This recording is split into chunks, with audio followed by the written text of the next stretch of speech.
Hello everyone, welcome to exam tricky. आज दोस्तों हम इस वीडियो में बात करने वाले हैं person with mental retardation and associated disability, जो आपका पेपर है, जिसका पेपर आपका 6 तारीख को होगा। आज थी आपका 5 तारीख आपकी, और आपका आज का पेपर जो था आपका कैसा हुआ पेपर ज़रूर सभी लोग बताइएगा जो इस वीडियो को देख रहा है। और इस पेपर में कौन कौन सी टॉपिक आपके इम्पॉर्टेंट हैं और कौन कौन से टॉपिक आने की पूरी संभावनाएँ रहती हैं। यूनिट 1 से लेकर के और यूनिट 5 तक की जितने भी इम्पॉर्टेंट टॉपिक हैं इस वीडियो में कवर किए जाएंगे।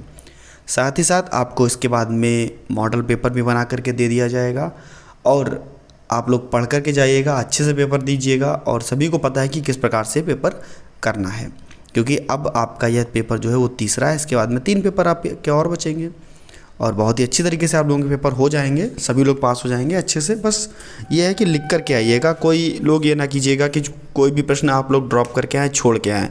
जितने प्रश्न जिस सेक्शन में पूछे जा रहे हैं ज़रूर लिख करके आइएगा। चैनल पर नए थे तो चैनल को सब्सक्राइब करने के बाद में बेल आइकन में ऑल का ऑप्शन आएगा, उसको प्रेस कर लीजिएगा, और सभी मित्रों तक एक बार वीडियो को शेयर कर दीजिएगा। तो चलिए दोस्तों बात कर लेते हैं आज हम, और सबसे पहले हम यूनिट 1 पर बात करते हैं, यानी कि यूनिट 1.1 पर। इसमें स्वलीनता के बारे में, यानी कि ऑटिज़्म के बारे में बात होती है। ऑटिज़्म के बारे में बात होती है, और आप सभी ने फर्स्ट ईयर में भी ऑटिज़्म के बारे में पढ़ा होगा। और जहाँ पर हम कहते थे ऑटिज़्म ग्रीक भाषा के ऑटो शब्द से लिया गया है, और जिसका अर्थ होता है खो जाना। क्या होता है? खो जाना या लीन हो जाना। लीन हो जाना ऑटो शब्द से बना है, जिसका अर्थ क्या होता है दोस्तों? खो जाना या लीन हो जाना। ऐसे भी हम कह सकते हैं कि ऐसे बच्चों में व्यवहारिक कौशल, सामाजिक बोलचाल, शारीरिक विकास, सुनने इत्यादि समस्याओं का मिला जुला रूप भी देखने को मिलता है। और इसको सबसे पहले स्वलीनता को सबसे पहले दोस्तों लियो कैनर ने परिभाषित किया था। तब इसको क्या कहा जाता था? कैनर व्याधि सिंड्रोम। क्या इसको कहते थे? कैनर व्याधि सिंड्रोम।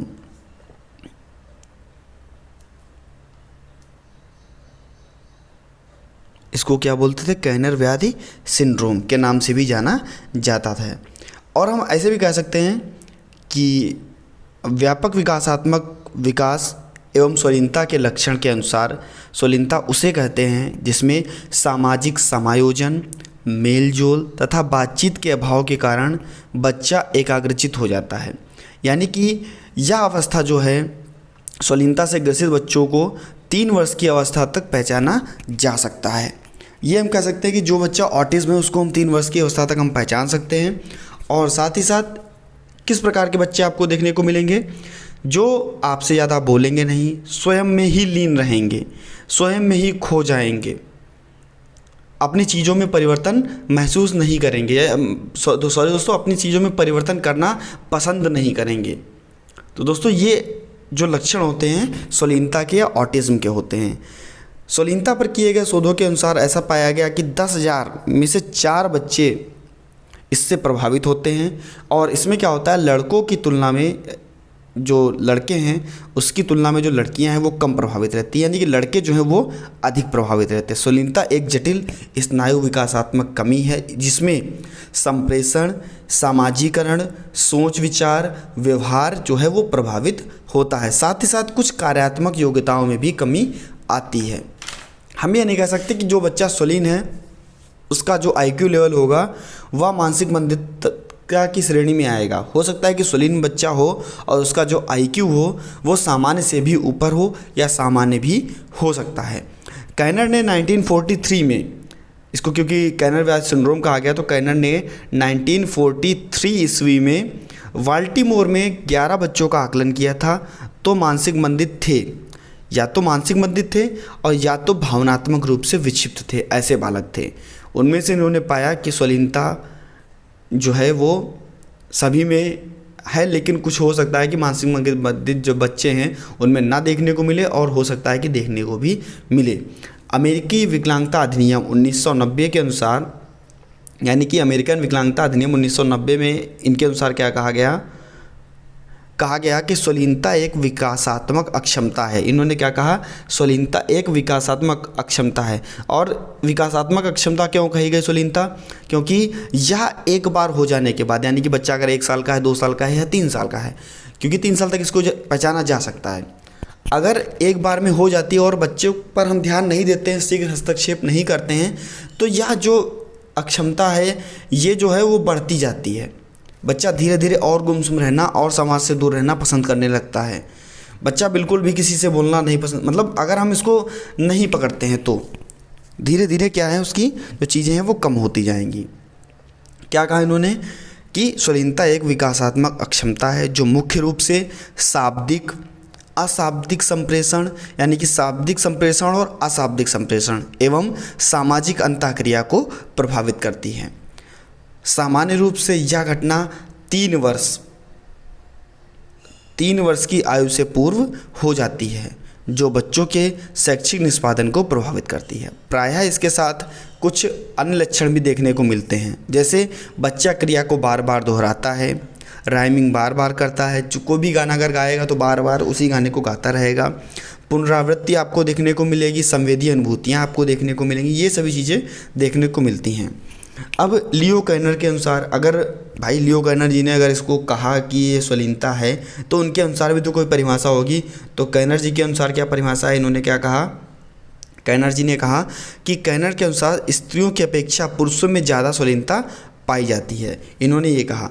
और साथ ही साथ कहा सामाजिक कौशलों की कमी देखने को मिलती है, सहानुभूति का ना होना, संप्रेषण में कमी देखने को मिलेगी, खेल कूद में कमी देखने को मिलेगी, क्रियाओं में पुनरावृत्ति देखने को मिलेगी, स्थूलगामक क्रियाओं में संचालन ज़्यादा होता है, इसमें कोई एक विशेष योग्यता पाई जाती है। अगर हम लक्षणों की थोड़ा सा बात कर ले तो लक्षणों के बारे में अभी आपको मैंने बताया था कि लक्षण कौन कौन से होंगे। तो अनोखा व्यवहार होगा, समाज से अलगाव होगा, एकांत प्रिय होना पसंद करेंगे बच्चे, भाषा विकास में कमी रहेगी और पुनरावृत्ति का व्यवहार होगा, एक लय में काम नहीं करेंगे और हो सकता है कि एक लय में भी काम करें, इसके लिए कोई ज़रूरी नहीं है, अपनेपन का अभाव रहेगा।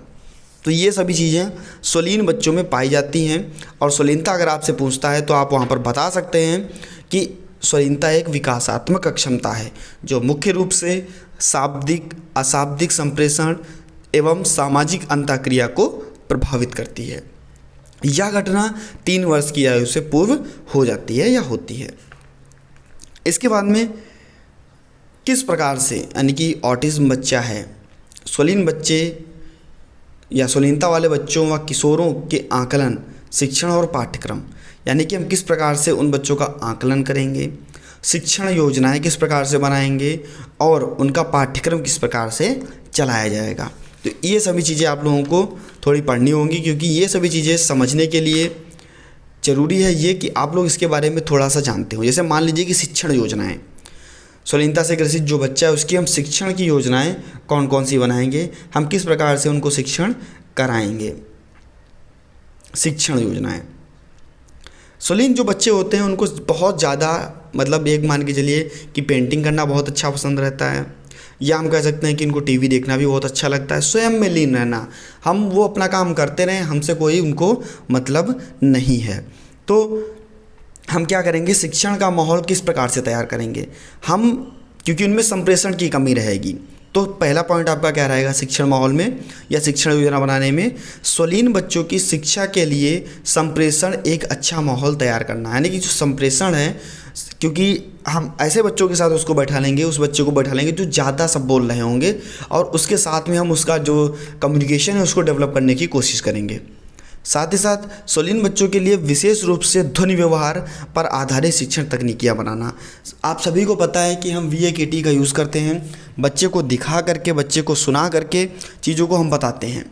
तो वहाँ पर ध्वनि व्यवहार पर आधारित जो शिक्षण तकनीकियाँ हैं उसका भी हम प्रयोग करेंगे। साथ ही साथ रोजगार से संबंधित व्यवसाय की ओर बढ़ाएंगे। आप सभी को पता है कि अगर मानसिक मंदित बच्चे की भी बात आती है तो उसको हम सबसे पहले ऐसा कोई कार्य करना सिखाते हैं जिससे कि उसको रोजगार मिल सके और वो अपने जीवन में आत्मनिर्भर बन सके। आगे हम बात कर लेते हैं शिक्षण योजना क्रियाकलाप को बदलते रहना चाहिए, क्योंकि अगर देखिए एक क्रियाकलाप को हम कराएंगे तो बच्चा उस क्रियाकलाप को सीख लेगा और उसी में लीन रहना शुरू कर देगा। ये अपनी चीज़ों में परिवर्तन नहीं पसंद करते, तो हम उन चीज़ों को परिवर्तन करना धीरे धीरे सिखाएंगे जिससे कि वो इनकी आदत में आ जाएं और उनको चेंज किया जा सके। उत्साहवर्धन के लिए जो भी क्रियाकलाप होंगे उसको बढ़ावा देंगे। जो भी बच्चा अगर काम करेगा तो उसको हम उत्साह भी बढ़ाएंगे, उसको मोटिवेशन भी देंगे और साथ ही साथ उसको पुनर्बलन भी दिया जाएगा, प्रॉम्प्टिंग भी दी जाएगी। जिस प्रकार से हम उसको काम कराना चाहते हैं उस प्रकार से किसी भी प्रकार की दिक्कत बच्चे को नहीं होनी चाहिए।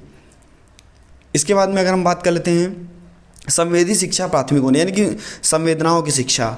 जो भी चीज़ें हैं यानी कि सेंसरी मोटर्स जो भी चीज़ें हैं उसकी, मान लीजिए कि हाथ से किस प्रकार से चुकोटी काटना या किस प्रकार से संवेदनाओं का हम बता सकते हैं उसको, रोना है, हंसना है, गाना है, कब क्या करना है, कब कौन सा रिएक्ट करना है, इसका भी जानकारी हम बच्चे को देंगे। इसके बाद में हम आगे अगर बात कर लेते हैं बच्चों के लिए पाठ्यक्रम किस प्रकार से बनाना होगा, उचित शिक्षण तकनीक का प्रयोग करना होगा, दैनिक क्रियाकलापों का प्रयोग करना होगा, आवश्यकताएं क्या क्या रहेंगी इसके बारे में आप थोड़ा सा पढ़ लीजिएगा और अच्छा टॉपिक है। इसके बाद में अगर हम बात कर लेते हैं टीचिंग टेक्निक्स की, जहाँ पर आप लोगों ने इनको फर्स्ट ईयर में भी पढ़ा होगा, यानी कि पुनर्बलन को आपने क्या पढ़ा होगा, फर्स्ट ईयर में भी पढ़ा होगा। और पुनर्बलन की यहाँ पर आपसे परिभाषा भी 2 नंबर में पूछी जा सकती है कि पुनर्बलन क्या होता है। तो पुनर्बलन को हम ऐसे कह सकते हैं कि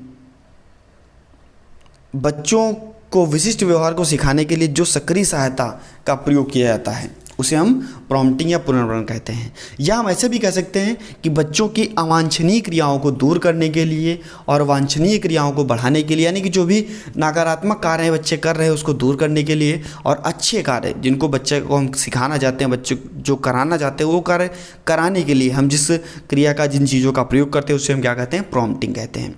इसमें हम दोस्तों प्रॉम्प्टिंग में हम बच्चे को शारीरिक सहायता भी दे सकते हैं, शारीरिक सहायता भी दे सकते हैं। अगर बच्चा मान लीजिए कि बच्चे को बटन लगाना है, टी शर्ट पहनना है या पैंट पहनना है या मोजा भी पहनना है तो उसको हम हाथ से पकड़ के, या बच्चा लिखना चाहता है तो उसको हम हाथ से पकड़ के लिखा सकते हैं। अगर मोजा पहनना है तो उसको हम धीरे धीरे हाथ से पहनवा सकते हैं। तो शारीरिक सहायता भी दी जा सकती है। उसके बाद में शाब्दिक सहायता भी, अगर बच्चा शारीरिक सहायता से कार्य कर लेता है और शाब्दिक सहायता बच्चा देखता है कि शाब्दिक सहायता से हम उसको कार्य करा सकते हैं, शारीरिक सहायता से कार्य कर लेता है, तो क्योंकि धीरे धीरे हम पुनर्बलन या प्रॉम्प्टिंग को हम धीरे धीरे कम भी करते जाएंगे।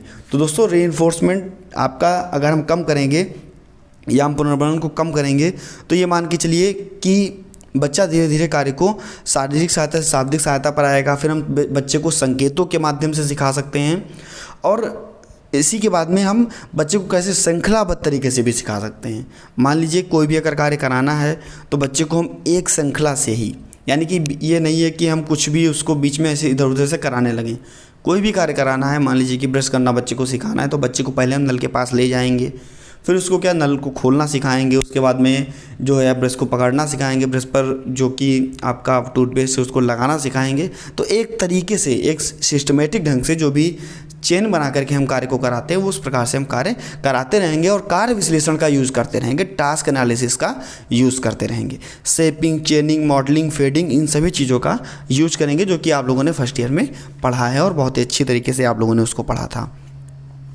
इसके बाद में अगर हम बात करते हैं कौशल प्रशिक्षण और संचार कौशल, यानी कि स्किल ट्रेनिंग और कम्युनिकेशन स्किल्स, ये किस प्रकार से, तो देखिए मैंने ही बताया पहले ही आपको कि स्वलीनता के जो बच्चे होते हैं, जो ऑटिज्म बच्चे होते हैं, स्वलीन बच्चे होते हैं, इनमें संप्रेषण की कमी रहती है और संप्रेषण की कमी रहने के कारण ये क्या करते हैं, ये स्किल ट्रेनिंग भी नहीं ले पाते बहुत ही, क्योंकि अगर बच्चा बोलेगा नहीं, बच्चा समझेगा नहीं, बच्चा समझ में आएगा नहीं, हमारी चीज़ों को सुनेगा नहीं, तो हम किस प्रकार से उसको ट्रेनिंग दे सकते हैं।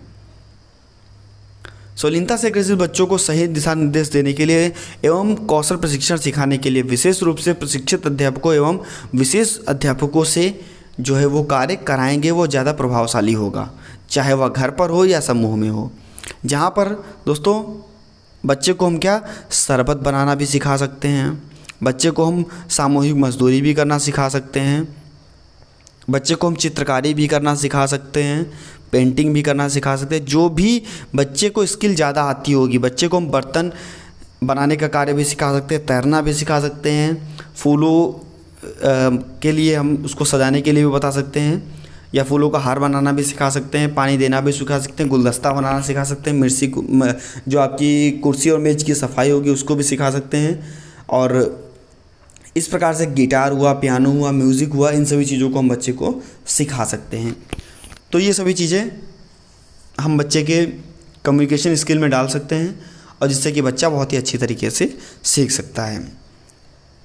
इसके बाद में अगर हम बात कर लेते हैं, अगर बच्चे को संप्रेषण कौशल सिखाना है, अब संप्रेषण कौशल की भी बात कर लें, क्योंकि यहाँ पर आप अभी तक आपने स्किल के बारे में सीखा। अब अगर हमको संप्रेषण कौशलीन बच्चे को कम्युनिकेशन स्किल या संप्रेषण कौशल अगर सिखाना है, तो संप्रेषण कौशल सिखाने के लिए दोस्तों हम क्या करेंगे? संप्रेषण कौशल सिखाने के लिए हम ना कहना भी सिखाएंगे, हाँ करना भी सिखाएंगे। बच्चे की क्रियाकलाप का उल्लंघन अगर करता है, बच्चा अगर जानबूझ करके अपनी दैनिक क्रियाकलाप को नहीं करता है, या पानी किसी को नहीं देता है, या जानबूझ करके कोई भी समस्या उत्पन्न करता है, तो बच्चे को गुस्सा नहीं करेंगे, उसको अच्छे से समझाएंगे और बोलने के लिए बाध्य करेंगे। यानी कि उसको संप्रेषण में बोलने के लिए बाध्य करेंगे कि वो स्वयं से उन चीज़ों को ले और स्वयं से बोल करके उन चीज़ों को करे। पारी बदलने में हम क्या करेंगे? बच्चे को ऐसी हुई आकर्षक चीज़ें देंगे जिससे कि वो एक स्थान से दूसरे स्थान पर जाए और अपनी चीज़ों को परिवर्तित करता रहे। वस्तु छुपाना, उसकी बहुत ही जो फेवरेट चीज़ है उसको हम छुपा देंगे, जिससे कि वो पूछेगा और बोलने की कोशिश करेगा, ढूंढने की कोशिश करेगा, चीज़ों को इधर उधर परिवर्तित करने की कोशिश करेगा। इससे बच्चा अच्छे से सीख सकता है और उसका संप्रेषण कौशल भी बढ़ सकता है। इसके बाद में अगर हम बात कर लें समस्या व्यवहार, आप सभी ने पढ़ा होगा basic MR part second. Basic MR का पार्ट सेकंड क्या था? समस्या व्यवहार, जहाँ पर बच्चे के उग्र व्यवहार की बात की जा रही थी, चिड़चिड़ेपन की बात की जा रही थी, अति चंचलता की बात की जा रही थी, पुनरावृत्ति व्यवहार की बात की जा रही थी, सामाजिक व्यवहार की बात की जा रही थी। तो यूनिट 1.5 जो है वो आपकी बेसिक एमआर पार्ट सेकंड की है और बहुत ही इंपॉर्टेंट, समस्या व्यवहार एवं हस्तक्षेप। इसको आपने फर्स्ट ईयर में पढ़ा होगा और आप सभी के लिए बहुत ही इंपॉर्टेंट है, आप लोग इसको पढ़ लीजिएगा। किस प्रकार से हस्तक्षेप करेंगे? हस्तक्षेप आप लोगों ने फर्स्ट ईयर में भी पढ़ा होगा कि बच्चे को हम टाइम आउट कर देते थे थोड़ी देर के लिए, शारीरिक प्रतिबंध लगा देते थे, और काला कमरा यानी कि डार्क रूम में हम उसको काले कमरे में बंद कर देते थे, या किसी प्रकार से उसको डरवा देते थे थोड़ा बहुत, या ध्यान ना देना, उसको इग्नोर मेथड का भी प्रयोग करते थे अगर वो कोई गलत चीज़ कर रहा है तो, या भय का प्रदर्शन भी हम उसके सामने करते थे। ये सभी चीज़ें बहुत ही इंपॉर्टेंट थी। आपकी सेरेब्रल पाल्सी, आप सभी ने सेरेब्रल पाल्सी के बारे में पढ़ा होगा और आपको फर्स्ट ईयर में भी सेरेब्रल पाल्सी 2 जगह आपको पढ़ने को मिली और यहाँ पर भी आपको सेरेब्रल पाल्सी पढ़ने को 2.1 में मिलेगी। और इसकी जो वीडियो है मैं आपको टेलीग्राम पर शेयर कर दूंगा, जहाँ से आप सेरेब्रल पाल्सी को बहुत ही अच्छी तरीके से पढ़ सकते हैं, क्योंकि आप लोगों ने फर्स्ट ईयर में भी उसको पढ़ा है और सेरेब्रल पाल्सी लगभग सभी को याद होगी। सभी को पता होगी कि डायप्लेजिया, पैराप्लेजिया, मोनोप्लेजिया, क्वाड्रिप्लेजिया क्या होते हैं। और अगर हम ऐसे कह सकते हैं कि सेरेब्रल पाल्सी क्या होता है, यानी कि प्रमस्तिष्कीय पक्षाघात क्या होता है, तो ये सभी व्यक्तियों को एक तरीके से सभी भाई बहनों को पता होगा। तो यूनिट 2.1 जो है वो आपको टेलीग्राम पर शेयर कर दी जाएगी। अगर किसी को नहीं पता है तो उसको डिटेल में आप लोग पढ़ लीजिएगा, बहुत ही इंपॉर्टेंट है आपके लिए। इसके बाद में यूनिट 2.2 आपका प्रमस्तिष्कीय पक्षाघात के लिए आकलन, किस प्रकार से हम असेसमेंट करेंगे। जैसा कि आप सभी को पता है, प्रमस्तिष्कीय पक्षाघात से ग्रसित और बहुविकलांगता वाले शारीरिक विकलांगता के कारण अंगों का जो उपयोग करने में असमर्थ होते हैं, क्योंकि प्रमस्तिष्कीय पक्षाघात यानी कि किसी भी अंग, या आपका हाथ भी प्रभावित हो सकता है, आपका पैर भी प्रभावित हो सकता है, आपका एक साइड का हाथ पैर प्रभावित हो सकता है, आपके दोनों पैर प्रभावित हो सकते हैं, आपका पूरा शरीर भी प्रभावित हो सकता है, जिससे कि आपको चलने फिरने में, अपना काम करने में, इन सभी चीज़ों को करने में कठिनाई होती है। और सही तरीके से बैठने में, या सही स्थिति जो होती है शरीर की उसको बैठने में, इसको हम थेरेपी के द्वारा सही तो कर सकते हैं, लेकिन पूर्णतः सही नहीं कर सकते, रोक सकते हैं इसको, या हम इसको धीरे धीरे सही कर सकते हैं, लेकिन अगर हम अर्ली इंटरवेंशन करते हैं, शीघ्र हस्तक्षेप करते हैं तो। और इसका उद्देश्य क्या होता है?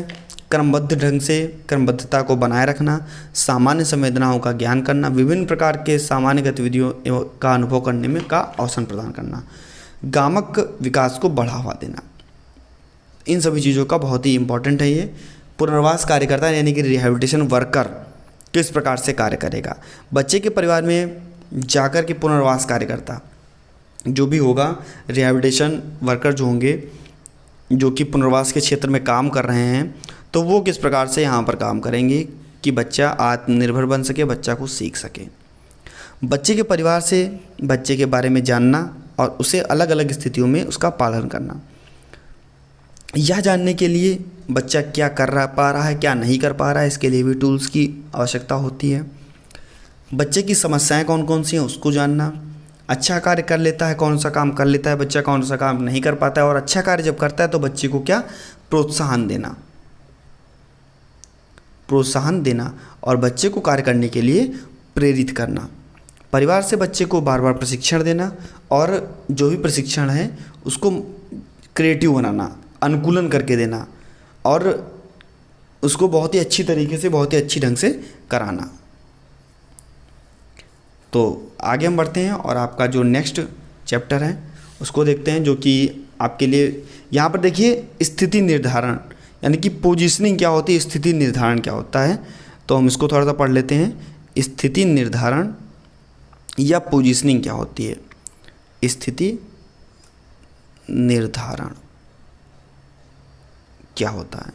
यह एक स्थिति में बैठकर या खड़ा होकर बच्चे को खुद को समान तरीके से रखने में मदद मिलती है।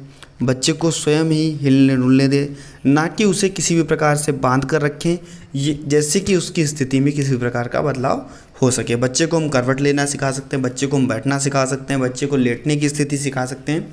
तो ये सभी चीज़ें आप लोग पढ़ लीजिएगा। बहुत ही ये मान के चलिए कि आपसे पूछ सकता है कि खड़े होने की स्थिति क्या है या बैलेंसिंग क्या है, हाथ का नियंत्रण किस प्रकार से करेंगे, गर्दन का नियंत्रण किस प्रकार से करेंगे, कम्युनिकेशन क्या है, संप्रेषण, कम्युनिकेशन बहुत ही इंपॉर्टेंट है आपका।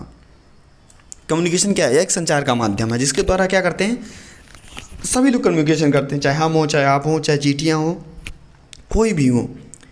संचार का एक माध्यम क्या है? कम्युनिकेशन है, जिसके द्वारा हम लोगों के संदेशों को समझ पाते हैं और उसी तरह हम अपने विचार, ज़रूरतें, भावनाएं दूसरे के सामने प्रकट कर पाते हैं। जो बच्चे बोल व सुन सकते हैं वह अपने विचार दूसरों के सामने प्रकट करने में सक्षम होते हैं। सभी बच्चों के लिए संप्रेषण किस प्रकार से, क्योंकि आप सभी को पता है कि शारीरिक, बौद्धिक, सामाजिक विकास का जो होता है उसका कम होता है। मान के लिए सीबी बच्चे का, सेरेब्रल पाल्सी या मस्तिष्क पक्षाघात के बच्चे का। तो हम इनके संप्रेषण कौशल को बढ़ाएंगे। जो चीज़ें बच्चा नहीं कर पा रहा है उन चीज़ों को हम बच्चों को करना सिखाएंगे। समस्या आती है संप्रेषण करने में, क्योंकि हो सकता है कि कभी क्या होता है कि मुंह से लार टपकती रहती है या थोड़ा सा मुंह हल्का सा टेढ़ा हो जाता है। तो इससे क्या होता है, बच्चे को संप्रेषण कौशल में करने में जो संप्रेषण बोलचाल या हाथ, ये मान के चलिए कि हाथ भी अगर किसी भी प्रकार से कोई गतिविधि आती है, किसी भी प्रकार से कोई अंग प्रभावित होता है तो बच्चे को संप्रेषण करने में दिक्कत होती है। संप्रेषण हम हाथ से भी कर सकते हैं, लिख कर भी कर सकते हैं, बोल कर भी कर सकते हैं। तो इन सभी चीज़ों में कठिनाइयाँ आती हैं संप्रेषण करने में। और अगर हम बच्चे को संप्रेषण कुशलता बढ़ाने की विधियाँ, यानी कि अगर हम बच्चे को संप्रेषण करना सिखाना चाहते हैं कि बच्चा आप संप्रेषण करना सीखे, सीपी बच्चे को, तो क्या सामूहिक क्रियाकलापों में प्रोत्साहित करेंगे बच्चे को बुलाएंगे और समूह में बैठाल करके बच्चे को प्रोत्साहित करेंगे कि वो किसी न किसी प्रकार से संप्रेषण करे, और बार बार उसको उसकी कुशलता के लिए उसको पुरस्कार भी देंगे। जब ज़रूरत होगी तब अधिक पुरस्कार भी देना बच्चे के लिए घातक होता है। संप्रेषण को पुनः दोहराना, लय वाले शब्दों का प्रयोग करना तथा गाने के लिए उसे प्रोत्साहित करना। दो बच्चों के लिए सेट बना करके उन्हें बातचीत करने के लिए प्रोत्साहित करना, यानी कि दो बच्चों को हम साथ में बैठाल देंगे और बातचीत करने के लिए उनको हम प्रोत्साहित करेंगे। इसके बाद में अगर हम बात कर लेते हैं नेक्स्ट, तो घर तथा कक्षा में तस्वीरें दिखा करके तस्वीर में जो बने व्यक्ति हैं उनसे वार्तालाप करना, वो भी सिखाना। और साथ ही साथ अगर हम टीवी दिखा करके बच्चे को सिखा सकते हैं टीवी में क्या बोल रहा है, उससे भी हम बच्चे को बता सकते हैं और बच्चे से बुलवा सकते हैं, संप्रेषण सिखा सकते हैं। शब्दों और वाक्यों के अनुसरण के लिए प्रोत्साहित करना, सरल एवं छोटी कहानियों को सुनकर उससे संबंधित प्रश्न पूछना। हम अगर बच्चों को कहानियाँ सुनाएंगे और उनसे संबंधित प्रश्नों को पूछेंगे तो भी बच्चा धीरे धीरे बोलना सीख जाएगा। इसके बाद में अगर हम बात कर लेते हैं शीघ्र परिणाम या शीघ्र परिणाम की आशा बिल्कुल भी ना करना। अगर हम चाहते हैं कि बच्चे को हम एक बार में सिखा रहे हैं, बच्चा सीख रहा है और बच्चा नहीं सीख रहा है, तो शीघ्र परिणाम की जो आशा है वो नहीं करनी चाहिए। बच्चे को घंटी बजाकर, पक्षी की आवाज़ सुनाकर, उनमें अंतर बता करके बच्चों को हम संप्रेषण कौशल जो है वो सिखा सकते हैं। मल्टी सेंसरी इम्पेयरमेंट क्या होता है? मल्टी सेंसरी इम्पेयरमेंट क्या होता है? बहुसंवेदी। देखिए, विभिन्न संवेदनाओं से अक्षम बच्चों के जो लक्षण हम देखते हैं तो क्या होता है, बाह्य वातावरण में ध्वनि को सुनने में अक्षम होने के कारण, साथ साथ किसी वस्तु को सामान्य दूरी से स्पष्ट रूप से देखने में अक्षम हो तो वह बहुसंवेदी अक्षमता कहलाती है, मल्टी सेंसरी इम्पेयरमेंट कहलाता है। क्या कहा जाएगा अगर हम बात कर लें, मान लीजिए कि बच्चा दृष्टिबाधित है और मान लीजिए कि बच्चा हेयरिंग इम्पेयरमेंट है, ठीक। तो जैसे कि किसी व्यक्ति को सोचने, समझने एवं निर्णय लेने में अक्षमता तथा सामान्य दूरी से स्पष्ट देखने में कठिनाई हो, तो ऐसे व्यक्ति को हम बहुसंवेदी अक्षमता कह सकते हैं। यानी कि बच्चा अगर सुनने में भी उसको दिक्कत है या देखने में भी उसको दिक्कत है, तो ये दोनों चीज़ें जब एक साथ में मिल जाएंगी तो हम इसको क्या बोलेंगे, मल्टी सेंसरी इम्पेयरमेंट या बहुसंवेदी अक्षमता। अभी मैंने आपको बताया बाह्य वातावरण में ध्वनि को सुनने में अक्षम होने के कारण तथा सामान्य दूरी से देखने में अक्षमता क्या कहलाएगी, बहुसंवेदी अक्षमता कहलाएगी। ज्ञानेंद्रियों की अक्षमता, इसके बारे में पढ़ लीजिएगा, मानव की ज्ञानेंद्रियाँ कितनी होती हैं। और लुईस ब्रेल ने ज्ञानेंद्रियों के बारे में बताया और ब्रेल लिपि आप सभी को पता है कि 6 बिंदुओं पर आधारित होती है और लुईस ब्रेल ने जिसका विकास किया, जिससे कि वीआई के जो स्टूडेंट दृष्टिबाधित 2 बच्चे होते हैं वो पढ़ते हैं। और वीआई के बच्चे क्या करते हैं दोस्तों, उनके पास सफ़ेद छड़ी होती है जिसके द्वारा वो चलते हैं, फोल्डिंग स्टिक होती है उसको पकड़ के चलते हैं, तो ये सभी चीज़ें होती हैं। लुईस ब्रेल के अनुसार जिन्होंने दृष्टिहीनों के लिए स्पर्श के माध्यम से पढ़ने हेतु सफलतापूर्वक कार्य किया और उस जो ब्रेल लिपि थी वो दी थी, याद रखिएगा इसको, 1 नंबर में पेपर में पूछा जाने वाला या प्रश्न है जो कि काफ़ी बार पेपर में पूछा गया है कि लुईस ब्रेल ने किसका विकास किया, तो आप बताएंगे ब्रेल लिपि का, जहाँ पर 6 बिंदुओं पर आधारित होती है। सफ़ेद छड़ी का प्रयोग दृष्टिहीन बच्चे करते हैं और फोल्डिंग छड़ी का भी प्रयोग करते हैं, यानी कि वाइट स्केल का भी प्रयोग करते हैं, फोल्डिंग, काले चश्मे का प्रयोग करते हैं, साधारण चश्मे का प्रयोग करते हैं, उभरे चित्र का भी प्रयोग करते हैं। ओरिएंटेशन, अविस्थापन एवं गतिशीलता, ये या मोबिलिटी या गतिशीलता, इसको आप पढ़ लीजिएगा। अच्छा चलिए, मोबिलिटी क्या होती है, गतिशीलता क्या होती है, मैं आपको बता दूं। गतिशीलता ये पेपर में 2 नंबर में पूछा जाने वाला टॉपिक, इंपॉर्टेंट टॉपिक है, गतिशीलता। गतिशीलता से आशय दृष्टिहीन व्यक्तियों को किसी सहायता के स्वतंत्र एवं सुरक्षित रूप से एक स्थान से दूसरे स्थान तक पहुंचाना है। इसका अर्थ है कि वातावरण में स्वतंत्र रूप से चलना या फिरना। गतिशीलता क्या है, दृष्टिहीन व्यक्तियों को किसी सहायता के, यानी कि उनको किसी भी प्रकार की सहायता नहीं, स्वतंत्र एवं सुरक्षित रूप से एक स्थान से दूसरे स्थान तक पहुंचाना। इसका अर्थ है कि वातावरण में स्वतंत्र रूप से चलना फिरना, ये क्या आपका कहलाएगा, गतिशीलता या मोबिलिटी कहलाएगी। अविस्थापन क्या होता है, अविस्थापन भी आप थोड़ा सा देख लीजिए। अविस्थापन या जिसको हम ओरिएंटेशन कहते हैं, अविस्थापन क्या होता है, यह एक ऐसी प्रक्रिया है जिसके माध्यम से दृष्टिहीन व्यक्ति अपनी शेष ज्ञानेंद्रियों का अनुकूलन या अनुकूलित प्रयोग करके वे किसी वातावरण में किसी वस्तु के बीच अपनी स्थिति को समझ सकता है। जैसे श्रवण, स्पर्श तथा स्वाद आदि के प्रयोग से संबंधित प्रशिक्षण दिया जाना, ताकि वे आसपास के वातावरण को में आत्मनिर्भर बन सकें। तो ये आपका अविस्थापन और गतिशीलता जो थी वो आपको बता दिया गया और 2 नंबर में आने वाला बहुत ही इंपॉर्टेंट टॉपिक था। छड़ी का प्रयोग, ये सभी चीज़ें आप देख लीजिएगा, यातायात के नियमों का प्रशिक्षण देना, ज्ञानेंद्रियों का प्रशिक्षण देना, संप्रेषण किस प्रकार से, तो ये सभी चीज़ें बहुत ही इंपॉर्टेंट हैं, थोड़ा थोड़ा पढ़ लीजिएगा। एडेप्टिव डिवाइस और असिस्टिव डिवाइस, ये आपका जो टॉपिक है बहुत इंपॉर्टेंट है। एडेप्टिव डिवाइस कौन कौन सी होती हैं और असिस्टिव डिवाइस कौन कौन सी होती हैं।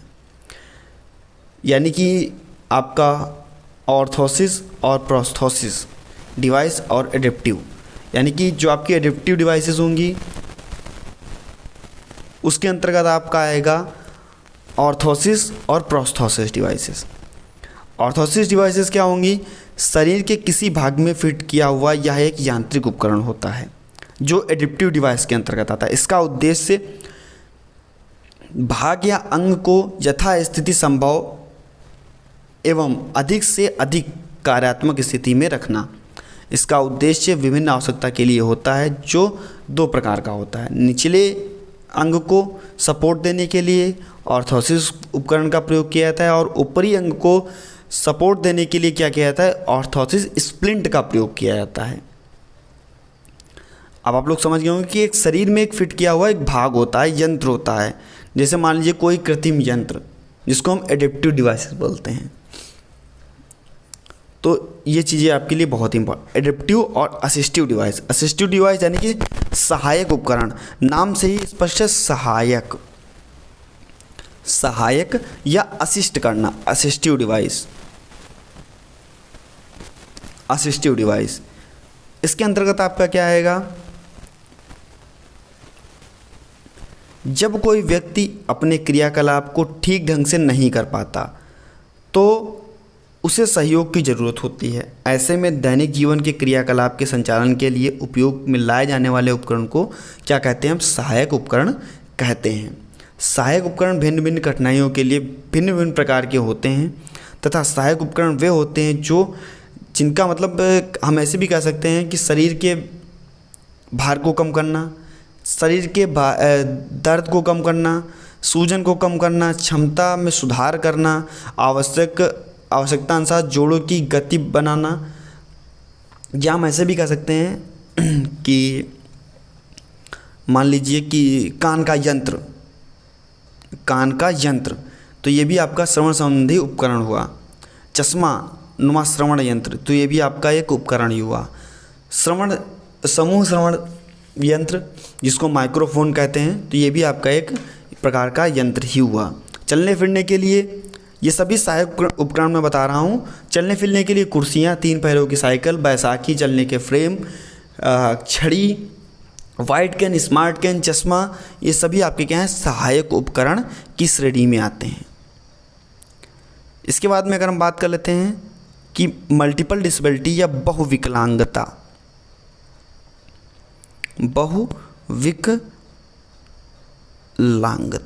बहुविकलांगता क्या होती है? फर्स्ट ईयर में भी आप लोगों ने ये टॉपिक पढ़ा था। कुछ ऐसी क्षतियाँ जैसे मानसिक मंदता, दृष्टिबाधिता साथ में हो, मानसिक मंदता या गामक क्षति साथ में हो, इसको हम बहुविकलांगता की श्रेणी में रखते हैं। लेकिन शैक्षिक स्तर में तीव्र समस्या बहरे दृष्टिहीन को बहुविकलांगता की श्रेणी में नहीं रखा जाता। बहुविकलांगता से तात्पर्य है कि 2 या 2 से अधिक विकलांगताओं का होना। विकलांगता ना तो संक्रमित है ना ही आनुवांशिक। जिस प्रकार से अन्य विकलांगता जन्मजात रूप से होती हैं, जन्म के समय अथवा जन्म के बाद होती हैं, उसी प्रकार से बहुविकलांगता भी होती है। कभी कभी जो मानसिक मंदित बच्चे होते हैं वो 15 से 20 वर्ष की अवधि में अल्पदृष्टि बाधित हो जाते हैं, यानी कि मानसिक मंदता के साथ में अल्पदृष्टि बाधिता भी आ जाती है। तो इस प्रकार से हम उन्हें मानसिक विकलांगता ना कह करके बहुविकलांगता की श्रेणी देते हैं। अभी मैंने आपको बताया दृष्टि बाधिता के साथ में मानसिक मंदता और आपका श्रवण बाधिता के साथ में आपका मानसिक मंदता, या हम कह सकते हैं श्रवण बाधिता के साथ में आपका दृष्टि बाधिता। तो ये सभी आपके बहुविकलांगता की श्रेणी में आते हैं। लक्षण आपको क्या क्या देखने को मिलेंगे बहुविकलांगता में? लक्षण क्या क्या देखने को मिलेंगे, ये भी टॉपिक मैं आपको बहुत ही डिटेल में मैं आपके टेलीग्राम पे चैनल पर आपको एग्ज़ाम की फॉर स्पेशल एजुकेशन जो टेलीग्राम चैनल है उस पर मैं आपको सर्च करके और वहाँ पर आपको मैं भेज दूँगा। तो आप लोग इसको पढ़ लीजिएगा, अच्छा टॉपिक है और हो सकता है कि आपके फर्स्ट ईयर में भी आप लोगों ने पढ़ा था और आप सभी को याद भी हो, और बहुत ही अच्छा टॉपिक है। लक्षण क्या क्या देखने को मिलेंगे? देखिए गर्दन नियंत्रण, घुटने के बल चलना, खड़े होना, ये सभी चीज़ें शारीरिक रूप से लक्षण देखने को मिलेंगे। सांस यंत्र में भी अभाव देखने को, नियंत्रण में भी अभाव देखने को मिलेगा। बच्चों को निगलना, चबाने व हाथ का उपयोग करना, ये सभी चीज़ें देखने को मिलेंगी। सुनना, स्पर्श करना, गंध स्वाद नहीं समझ पाना, ये सभी चीज़ें देखने को मिलेंगी। भावनाओं और विचारों की जो व्यक्त करने की क्षमता होगी इसमें कमी देखने को मिलेगी। और इसी प्रकार से चोट, मान के चलिए कि चोट अगर लगती है तो उस पर भी नियंत्रण या उसको न जान पाना, ये भी देखने को मिलेगा। स्वयं से सामान फेंकना, कुछ ऐसी स्थिति भी देखने को मिल सकती है। भावनात्मक अभाव भी देखने को मिल सकता है भावनाओं में। तो ये सभी चीज़ें आपको देखने को मिल सकती हैं। आकलन किस प्रकार से करेंगे, प्रशिक्षण किस प्रकार से देंगे, आप लोग थोड़ा सा इसके बारे में पढ़ लीजिएगा। दैनिक प्रशिक्षण देना, ये सभी चीज़ें आपके लिए इम्पॉर्टेंट हैं। इसके बाद में रोजगार एवं शिक्षा अधिकार, किस प्रकार से बच्चे को रोज़गार देंगे, कहाँ कहाँ पर बच्चे को रोज़गार देंगे, ये सभी पढ़ लें। व्यवहार प्रबंधन, समस्या व्यवहार प्रबंधन, ये आप लोगों ने फर्स्ट ईयर में पढ़ा होगा और बहुत ही इंपॉर्टेंट था, पढ़ लीजिएगा। ABC मॉडल इंपॉर्टेंट आपका है। ABC मॉडल यानी कि एंटीसीडेंट बिहेवियर कॉन्सिक्वेंस, आपसे ABC का फुल फॉर्म भी पूछा जा सकता है। एंटीसीडेंट बिहेवियर कॉन्सिक्वेंस, एंटीसीडेंट का मतलब व्यवहार के तुरंत पहले क्या होगा, बिहेवियर का मतलब व्यवहार घटित होने के समय क्या होता है, और कॉन्सिक्वेंस का मतलब है व्यवहार घटित होने के तुरंत बाद क्या होगा। यानी कि पहले की घटना, व्यवहार घटित होने के समय की घटना और व्यवहार घटित होने की बाद की घटना, ये आपका एंटीसीडेंट बिहेवियर कॉन्सिक्वेंस के अंतर्गत आता है। मान लीजिए कि एंटीसीडेंट यानी कि A फॉर एंटीसीडेंट क्या होता है, तो इसमें हम कहेंगे समस्या व्यवहार समान रूप से कब होता है, दिन में कितनी बार होता है, सुबह से लेकर के शाम तक बच्चा कितनी बार समस्या व्यवहार को करता है, कहाँ पर होता है, किस विशेष स्थिति में होता है, इन सभी चीज़ों को एंटीसीडेंट के अंतर्गत हम देखते हैं। बिहेवियर के अंतर्गत जो भी व्यवहार बच्चा हो रहा है, तो मतलब जो भी बच्चा व्यवहार कर रहा है, तो जो भी घटनाएं घटित हो रही तो उसके समय बच्चा कौन सा व्यवहार कर रहा है, बच्चा कितनी बार उस घटना के समय उस व्यवहार को कर रहा है, कितनी देर तक कर रहा है। और कॉन्सिक्वेंस में आपका क्या होगा, वातावरण में आसपास के लोग समस्या व्यवहार को रोकने के लिए कौन कौन से समाधान करते हैं, उसका परिणाम क्या आता है, लाभ क्या क्या मिल रहे हैं बच्चे को, ये सभी चीज़ें आपके कॉन्सिक्वेंस के अंतर्गत आएंगी। और प्रबंधन आप सभी को पता है कि कारक परिवर्तन करेंगे, टाइम आउट करेंगे, शारीरिक प्रबंधन बच्चे को देंगे, अतिशोधन बच्चे को देंगे, पुरस्कार की गतिविधियां बच्चे के साथ करेंगे। तो ये सभी चीज़ें जो हैं वो आपके लिए आपने बहुत ही पहले से पढ़ रखी हैं, इसमें बताने की कोई ज़रूरत नहीं। यूनिट आपका जो मिर्गी है, मिर्गी आपसे पूछ सकता है 2 नंबर में भी और 5 नंबर में भी। मिर्गी क्या होती है, मिर्गी यानी कि बार बार अचानक या बार बार आने वाले घटकों को क्या कहते हैं, हम दौरा कहते हैं, जो 3 प्रकार का होता है। एक स्नायुतंत्र की होता है, दूसरा आपका मानसिक रोग से होता है और तीसरा आपका मनोवैज्ञानिक होते हैं। स्नायुतंत्र की में आपका मस्तिष्क में क्षति, अनुवांशिक कारण और संक्रमण विधियां भी आ सकती हैं। और परिभाषा अगर एपिलेप्सी फाउंडेशन ऑफ अमेरिका के अनुसार मिर्गी की परिभाषा क्या होती है देख लेते हैं। मिर्गी एक शारीरिक अवस्था है जो उस समय उत्पन्न होती है जब मस्तिष्क के कार्यों में एकाएक परिवर्तन होता है।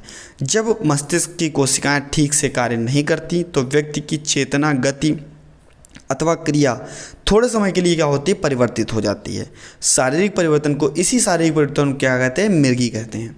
मिर्गी के कारण कौन कौन से होते हैं, कारण कौन कौन से होंगे, तो कारण पे अगर बात कर लें तो लक्षणात्मक कारण, मान लीजिए मस्तिष्क में चोट लगने से, मधुमेह होने से, मस्तिष्क में गांठ होने से, कैल्शियम की न्यूनता होने से, इन सभी के कारण, दुर्घटना के कारण भी हो सकता है, ट्यूमर के कारण भी हो सकता है।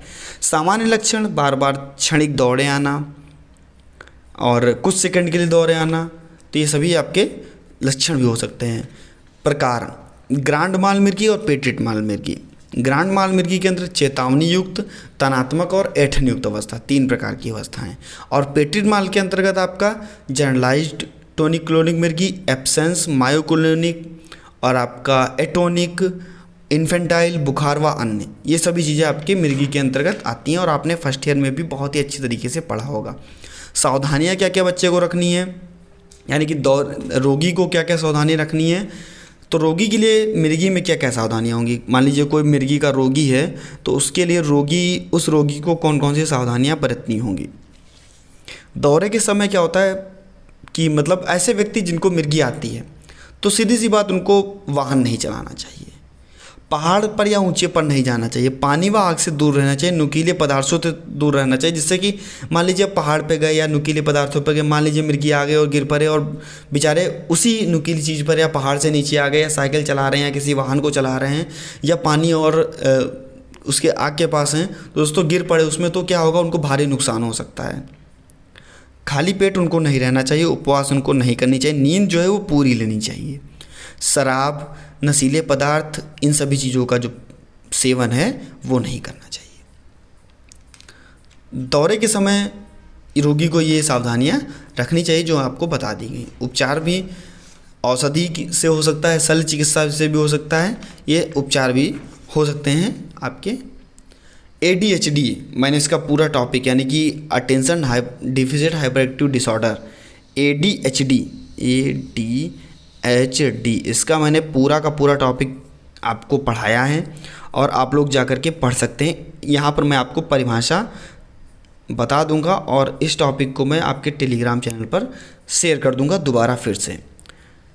इन प्रकार के बच्चों में अतिक्रियाशीलता, चंचलता, बेचैनी, किसी उद्देश्य के कार्य पर मतलब जो भी वो कार्य करना चाहते हैं उस पर ध्यान ना केंद्रित करना, जल्दी जल्दी निराशा, गुस्सा हो जाना, ये सभी चीज़ें जो हैं वो पाई जाती हैं आपके ADHD के बच्चों में।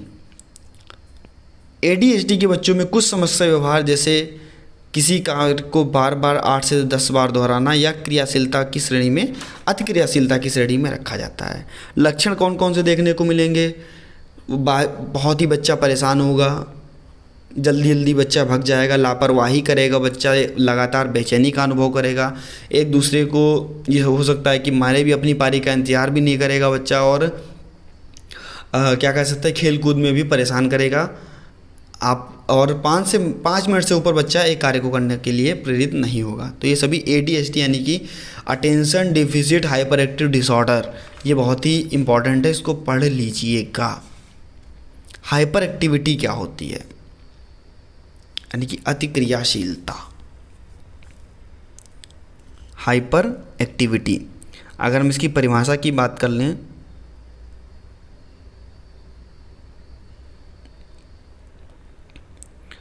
पहले हम बात करते हैं इसकी परिभाषा की। तो PT यंग ने क्या परिभाषा दी?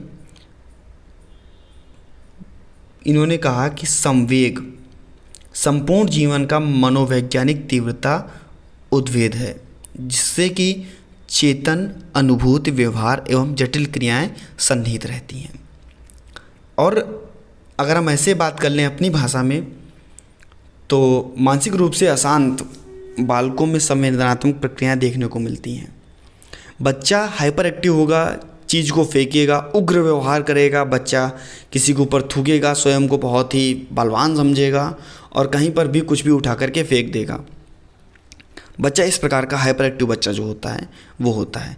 इसके अंतर्गत हाइपर एक्टिव जो बच्चा होगा उसमें संवेगों की कमी देखने को मिलेगी, संवेगों की कमी देखने को मिलेगी हाइपर एक्टिव बच्चे में, जिससे बच्चा अमानवीय व्यवहार करेगा और अशांत रहेगा। यानी कि बच्चा इधर उधर बहुत देखेगा, हो सकता है बच्चा किसी को पीटे भी, अपनी जो चीज़ें उसके पास बैग रखा है तो बैग फेंक देगा, जो भी चीज़ उसके पास रखी होगी वो फेंक देगा और बार बार उसको उठा करके फेंकता ही रहेगा।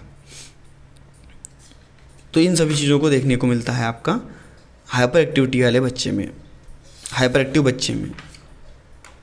फंजाइल एक्स सिंड्रोम, ये आपके लिए हाँ इम्पॉर्टेंट है आपका फंजाइल एक्स सिंड्रोम, जो आपका 5 यूनिट में आपको 2 नंबर के लगभग में प्रश्न, चाहे वो आपका चैपचय हो और चाहे आपका फंजाइल एक्स सिंड्रोम हो, चाहे वो आपका डाउन सिंड्रोम हो और चाहे आपका हाइड्रोसिफेली हो। तो ये जो छोटे छोटे, चाहे वो आपका बौनापन हो, तो इनसे कुछ ना कुछ आपसे पूछा जा सकता है। बौनेपन में अगर हम थोड़ा सा बात कर लेते हैं, थोड़ा इन टॉपिक्स को हम देख लेते हैं जिस प्रकार से ये पूछे जाते हैं। तो सबसे पहले हम बात करते हैं चयापचय की, यानी कि मोबिलिटिक डिसऑर्डर जिसको हम बोलते हैं, या च्याप्चे जिसको बोलते हैं, मेटाबॉलिक डिसऑर्डर या च्याप्चे जिसको हम बोलते हैं। यह एक रासायनिक या शारीरिक प्रतिक्रिया है जो किसी प्राणी को स्वस्थ बनाने में सहायता करती है। यह बुनियादी शारीरिक कार्य जैसे सांस लेना, पाचन तंत्र, खेल की वृद्धि और शारीरिक मरम्मत के लिए ऊर्जा की आवश्यकता की पूर्ति करता है। च्याप्चे शरीर की कोशिकाओं में रासायनिक प्रतिक्रियाओं का संग्रह होता है। अपनी शारीरिक ऊर्जा को बढ़ाने और जैविक पदार्थों के संश्लेषण के लिए यह बहुत ही उपयोगी होता है। हम ऐसे भी कह सकते हैं च्याप्चे क्या होता है, यह एक रासायनिक व शारीरिक प्रतिक्रिया है जिसमें प्राणी को स्वस्थ बनाने में सहायता मिलती है और यह बुनियादी शारीरिक कार्य जैसे सांस लेना, पाचन यंत्र, खेल की वृद्धि और शारीरिक मरम्मत के लिए ऊर्जा की आवश्यकता की पूर्ति करता है। ये क्या होता है आपका च्याप्चे। और इसके हम कारण क्या क्या देख सकते हैं च्याप्चे के प्रकार का। च्याप्चे के प्रकार दो होते हैं, पहला आपका अपचय, दूसरा आपका होता है उपचय। ये दो प्रकार होते हैं। च्याप्चे विकार अगर होता है, अगर मेटाबॉलिक डिसऑर्डर होता है तो उसके कारण कौन कौन से होते हैं। तो मेटाबॉलिक डिसऑर्डर के कारण होते हैं कम या अधिक शारीरिक गतिविधियाँ, वजन बढ़ना, तनाव, शुगर, पर्यावरण का अभाव, हार्मोन्स में बदलाव, ये सभी इसके कार्य होते हैं, कारण होते हैं। अब अगर हम बात करते हैं बौनेपन की यानी कि क्रेटिनिज्म की, जिसको हम बौनापन बोलते हैं, तो आप सभी ने पढ़ा होगा बौनापन। देखते होंगे आपके आसपास कुछ छोटी हाइट के लोग रहते होंगे और बौनापन हम किसको कहेंगे, व्यक्ति का कद वयस्क होने पर, यानी कि जब बच्चा वयस्क हो जाता है, जब व्यक्ति वयस्क हो जाता है, 18 साल का हो जाता है, तो वयस्क होने पर 4 फुट कितना दोस्तों, 4 फुट 10 इंच या 147 सेंटीमीटर, अगर इससे कम होता है या 4 फुट 10 इंच या 147 सेंटीमीटर से कम होता है तो हम उसको क्या बोल सकते हैं, बौनापन, या हम उसको बौना व्यक्ति बोल सकते हैं। यह एक जन्मजात विकृति होती है। इससे पीड़ित व्यक्ति में थायराइड ग्रंथि का अभाव रहता है, यानी कि जो इससे पीड़ित व्यक्ति होगा उसमें थायराइड ग्रंथि का अभाव रहता है और उसकी सक्रियता का स्तर कम होता जाता है। इस विकृति का मुख्य कारण आयोडीन की कमी भी होता है और व्यापकता दर जो है वो 6000 में से 1 है। लक्षण, शारीरिक विकास में कमी देखने को मिलेगी, चपटी नाक देखने को मिलेगी, मोटी व लंबी जीभ देखने को मिलेगी, छोटी उंगलियां देखने को मिलेंगी, बहरापन व वाणी समस्या भी देखने को मिलेगी। उपचार हम किस प्रकार से कर सकते हैं इसका उपचार, तो इसके उपचार में बौनेपन के लिए थायराइड चिकित्सा का विधि का प्रयोग करते हैं और चिकित्सा को मतलब प्रभावशाली बनाने के लिए इसे हम प्रारंभ से ही, आयु के प्रारंभ से ही उसको हम आरंभ कर देते हैं। ऐसा नहीं कि हम अब बच्चा 17 साल का हो गया, 18 साल हो गया तब उसको हम प्रारंभ करें, हम बहुत ही जल्दी। हाइड्रोसिफेली क्या होता है, आप देखते होंगे हाइड्रोसिफेली एक होता है माइक्रोसिफेली। हाइड्रोसिफेली क्या होता है, आप सभी देखते होंगे कि बहुत से ऐसे बच्चे आपने देखे होंगे अपने ट्रेनिंग पीरियड के दौरान जिनका सर जो होता है बहुत ही बड़ा होता है और उस सर में क्या होता है, CFC की मात्रा यानी कि CFS की मात्रा यानी कि आपका सेरिब्रो स्पाइनल फ्लूइड जो होता है उसकी मात्रा जो होती है वो ज़्यादा हो जाती है और इससे क्या होता है, हम ऐसे कह सकते हैं मानसिक मंदता की वह अवस्था, साथ में बच्चा क्या होगा, मानसिक मंदित भी होगा। इसमें क्या होगा, मानसिक मंदता की यह वह अवस्था दिखती है जिसमें कपाल के अंदर या अवस्था में इसमें अधिक जो होता है वो क्या तरल पदार्थ, जिसको हम क्या बोलते हैं CFS यानी कि cerebro spinal fluid, cerebro spinal द्रव कहते हैं जिसको हम, वह एकत्रित हो जाता है जिसके कारण मस्तिष्क के ऊतक क्षतिग्रस्त हो जाते हैं और तथा बच्चे का सिर जो होता है वो सामान्य बच्चों के सिर से बड़ा हो जाता है। लक्षण क्या देखने को मिलेंगे, अगर लक्षण की हम बात कर लेते हैं, लक्षण क्या देखने को मिलेंगे, इस प्रकार की मानसिक अवस्था में सिर का आकार बहुत बड़ा होता है। इस अवस्था में सिर की परिधि 28 इंच तक होती है सिर की परिधि, और वृद्धि अपेक्षाकृत अधिक होती है। सिर की तुलना में चेहरा छोटा लगता है और यह मानसिक मंदता बच्चे में पूर्व बाल्यावस्था या और इससे पहले की आयु में प्रारंभ होती है। तो ये आपका था सेरिब्रो स्पाइनल फ्लूइड, और जो कि हाइड्रोसेफेली में बच्चे में सिर में होता है। डाउन सिंड्रोम या मंगोलिज्म किसे कहते हैं, जिसको हम डाउन सिंड्रोम बोलते हैं, बच्चे को हम कह सकते हैं कि 21वां जोड़ी गुणसूत्र होता है उसमें कमी देखने को मिलती है। इसको हम ट्राइजोमी भी कहते हैं। ट्राइजोमी और ट्रांसलोकेशन, और जो आपके 3 प्रकार होते हैं इसके, आपका होता है ट्राइजोमी, दूसरा होता है आपका ट्रांसलोकेशन, और तीसरा होता है मेसामोलिक टाइप्स, यानी या हम कह सकते हैं जिसमें आपका जो तीसरा टाइप होता है, मुझे सही से याद नहीं आ रहा है, 3 प्रकार का होता है डाउन सिंड्रोम का। मैं इसको आपके टेलीग्राम चैनल पर सर्च करके सही से भेज दूंगा। मुझे तीसरा जो टाइप है वो याद नहीं आ रहा है डाउन सिंड्रोम का। 3 प्रकार के होते हैं। लक्षण क्या क्या देखने को मिलते हैं, श्वसन संबंधी विकृति, लैंगिक अपरिपक्वता, ये सभी चीज़ें देखने को मिलती हैं आपके डाउन सिंड्रोम में। और इसकी चर्चा या मंगोलिज्म की सबसे पहले चर्चा कब हुई थी, तो 1966 ईस्वी में इसकी सबसे पहले चर्चा की गई थी, ये याद रखिएगा। तो आज का जो आपका पेपर था वो लगभग में समाप्त होता है। फंजाइल एक्स सिंड्रोम थोड़ा सा पढ़ लीजिएगा, ये भी आपके लिए थोड़ा सा इम्पॉर्टेंट है, आपसे पूछा जा सकता है इसके बारे में। यह भी एक गुणसूत्रीय विकार संबंधी स्थितियाँ होती है, जिसमें क्या होता है, पीड़ित व्यक्ति में मानसिक मंदता के लक्षण दिखाई पड़ते हैं। और यह सर्वप्रथम 1943 ईस्वी में परिभाषित की गई थी।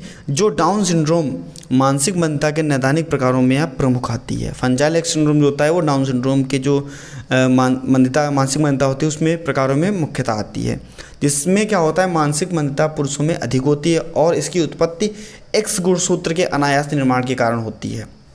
इसमें एक्स गुणसूत्र छोटी बाह का सिरा संकुचित दिखाई देता है और 1500 में व्यापकता दर इनकी 1 होती है। लक्षण क्या क्या देखने को मिलेंगे, अब बात ही हुई है तो इसको भी थोड़ा सा लक्षण इस पर देख लेते हैं।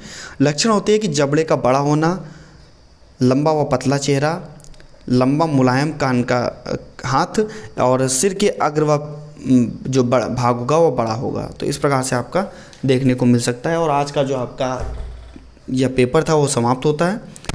मिलता हूँ दोस्तों नेक्स्ट वीडियो में आपके मॉडल पेपर के साथ में। धन्यवाद।